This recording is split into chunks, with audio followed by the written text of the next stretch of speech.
असल बात क्या है कि हम जैसे सत्संग में बोले थे आज कि जितने भी हमारे त्योहार होते हैं वो भागवतिक होते हैं। इनमें कोई न कोई संबंध हमारे भगवान की लीलाओं से होता है।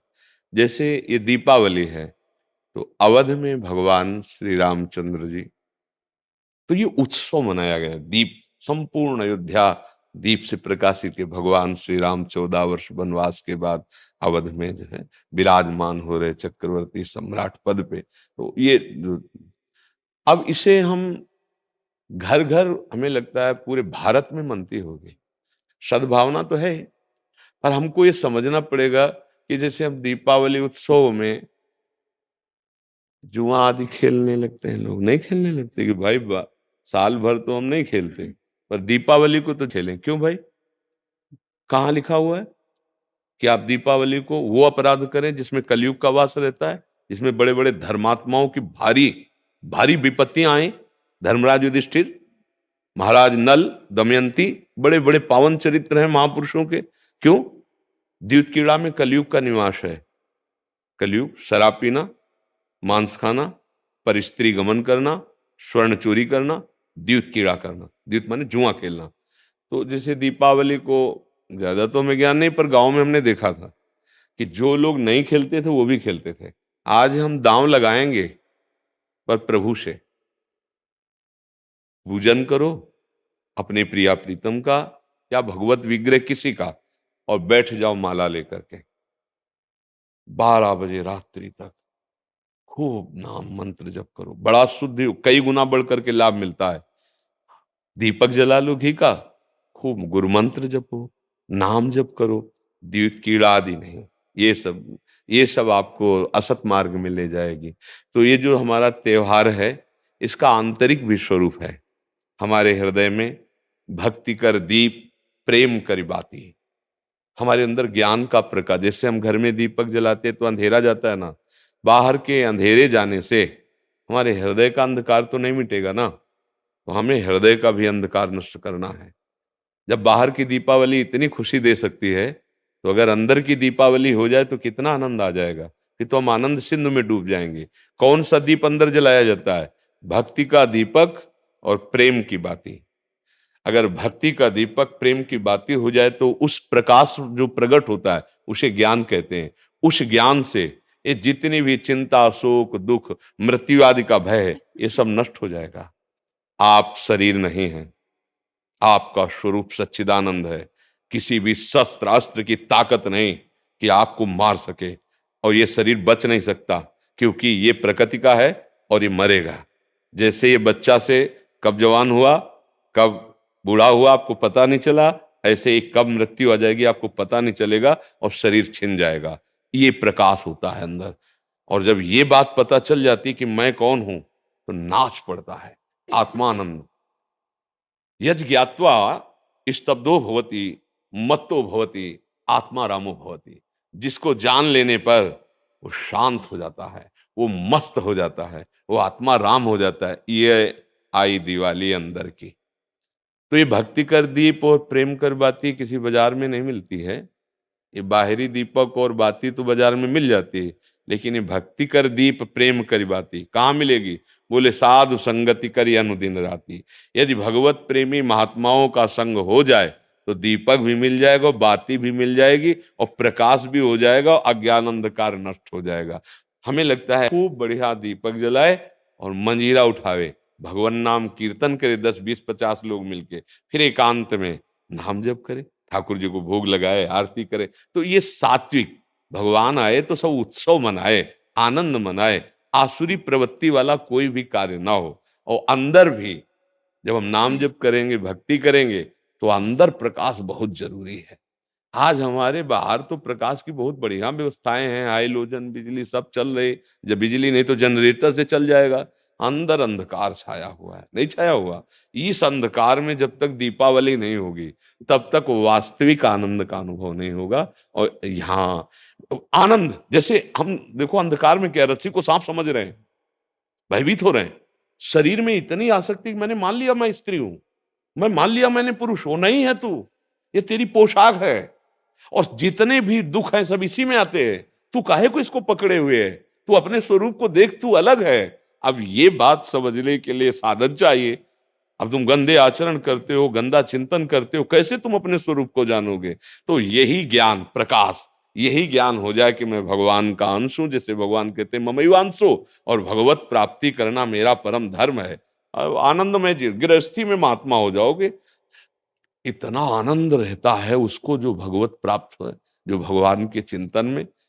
भारी से भारी दुख उसे कहीं भी विचलित नहीं कर सकता।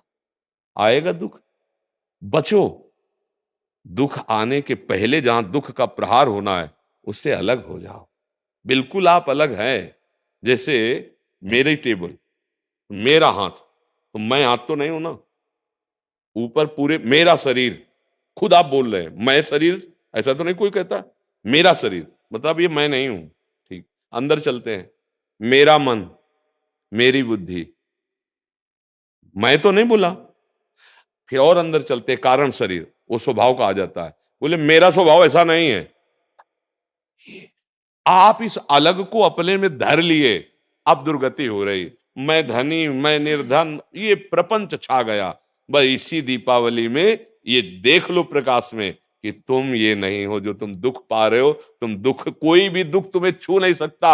आनंद सिंधु का बच्चा आनंद सिंधु है। ईश्वर अंश जीव अविनाशी, चेतन अमल, सहज सुख राशि। मुझे तो लगती यही दीपावली हमारे हृदय में भी जलनी चाहिए। बाहर सावधानी पूर्वक नाम जप करें, अच्छे भोग प्रभु को लगावें। ये उद्दंडता वाले कार्य, जुआ खेलना, ये सब ऐसे कार्य ना करें। और अंदर की दीपावली जलाने की भी एक बार कोशिश करें। अगर जल गई तो जन्म मृत्यु रूपी भय से मुक्त हो जाओगे। और ये शरीर केवल इसीलिए मिला है, नहीं तो भटकना ही भटकना है हमारी। महर्षि, एक विशेष पर्व पे आपने किसी को बोला था कि आज ऐसा पर्व है, आज से दृढ़ निश्चय करो कि आज से मैं ये व्यसन छोड़ दूंगा।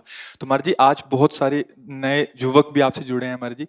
तो महर्षि जी, आपकी तरफ से उनके लिए, क्योंकि उनको एक दृढ़ता चाहिए कि कोई तो एक बोले हमें कि आज से व्यसन नहीं करूंगा हाँ, मैं। हम तो प्राय हर एकांतिक के समापन में सबसे कहते हैं, ए भैया तुम आए हो, आज से तुम गलत आचरण न करो, शराब न पियो, माताओं बहनों की तरफ पाप दृष्टि से मत देखो। माता पिता को भगवत भाव से देखने के लिए बुद्धि शुद्ध चाहिए। जगत में अगर उन्नति प्राप्त करना है तो बुद्धि शुद्ध चाहिए। शराब पीना, मांस खाना, व्यभिचार करना, जुआ खेलना, चोरी, हिंसा, बड़े बड़े गंदे आचरण होते जा रहे हैं नई समाज के। और वो मोटरसाइकिल से बगल से निकले, कोई बहन मोबाइल से बात कर रही, ऐसा झटका कि नाक के बल गिर गए, मुंह के बल गिर गए। कितने का मोबाइल? जंजीर सोने की चैन कितने की होगी? 40,000, 50,000। पकड़ा, राक्षसी बुद्धि से खींचा, और वो तो मोटरसाइकिल में बैठा, ऐसा खींचा, वो कई तरह ये क्या हो गया? बुद्धि भ्रष्ट हो गई। हमें लगता है कि अगर हमारी बात आपके कान तक पहुंचे, जो तुम्हारी दुर्गति कराने वाली बात है, अगर इसको छोड़ दो तो हमें सुख मिलेगा कि हमारा भारत देश का समाज एक धार्मिक समाज, एक शांति प्रिय समाज और स्वयं परमानंद में डूबने वाला बन जाए। ये तुम्हें नशेबाजी, गंदे आचरण, बड़ा देखो ना क्या परिणाम होता है। मान लो 2-4 बार नहीं पकड़े गए आप, लेकिन जब पकड़े जाओगे तब तब ऐसी पिटाई होगी यहाँ, और आजीवन का। अगर छूट भी गए तो यहां से तुम भले छूट जाओ किसी प्रमाण देकर, लेकिन एक और न्यायालय है जहां राय पाई की चूक नहीं होती, कोई घूस नहीं चलती, वहां के न्यायालय से डरो पक्का। यहां तो मान लो आप इधर उधर करके प्रमाण दे के बच सकते हो या कुछ ले दे के, लेकिन एक न्यायालय जहां कुछ लेना देना नहीं है, किसी गवाही की जरूरत नहीं, वो स्वयं सर्व साक्षी हो। तो पाप कर्म का त्याग, गंदे व्यसन, गंदे आहार का त्याग, यही भारी उत्सव हो जाएगा। यही हम भेंट मांगते हैं जब कोई एकांतिक में कभी भाव आता है, तो ये कहते हैं आप सब ये गंदे आचरण यहाँ छोड़ जाओ, धाम है भगवान का। और जो मान लो ठीक कहा कि दिवाली का पर्व है, तो कुछ न कुछ लेन देन भेंट होती है ना। भाई कोई परिजन आया, उनको खवाया खवाया पियाया कुछ, तो हमारी प्रियता यही है कि तुम सुखी रहो, तुम स्वस्थ रहो, तुम मुस्कुराओ, तुम आनंदित हो। कैसे? अच्छे आचरणों से, भगवान नाम जप से। अगर बुरे आचरण करोगे तो भाई तुम्हें रुपया शांति नहीं दे सकता। देखो, कोई वो चूक ना कर देना जो घर में, गांव में और समाज में आप ऐसे उठा के ना देख पाए। मात्र कुछ चंद रुपए के कारण जब हमारी बात बिगड़ जाती है, तो हमारी पदवी और समाज की प्रियता सब नष्ट हो। एक गलती ने पूरा मिटिया मेट कर दिया। कोई अधिकारी जी थे, तो उन्होंने मात्र 10,000 रुपए की वो प्रियता में, और उनको उन्हीं के अधिकारी जन जो क्राइम विभाग कहते हैं, वो उनको ऐसे बुरी तरह पकड़ के ले जा रहे थे, तब मुझे किसी के दबाव और प्रलोभन में आकर कभी वो मत करना कि एक न्याय और विभाग है, वहां तुम्हें कटघरे में खड़ा किया जाए, क्योंकि सबका न्यायाधीश श्री कृष्ण है। वो जब न्याय करता है तो वहां किसी गवाही की जरूरत नहीं रहती। आपका पद, आपकी जो योग्यता, वो हमारे समाज के मंगल के लिए, आप नमक रोटी खाओ, भले आप कष्ट से जियो, लेकिन आप आंख झुकाने वाले नहीं बनो। आंख में आंख डाल के बात करने की क्षमता रहे, और अपने पद के द्वारा अधर्म को दंड देने की क्षमता रहे। अगर आप गलती कर दिए तो पढ़ाई लिखाई, माता पिता, समाज, इससे आप आंख नहीं मिला पाएंगे, सब व्यर्थ हो जाएगा। ये क्यों व्यर्थ हो जाता है? जब हमें ये बात समझ में आती कि धन में सुख है, बुद्धि भ्रष्ट हो गई, पतित हो गई बुद्धि। नहीं, धन में सुख नहीं, धर्म में सुख है।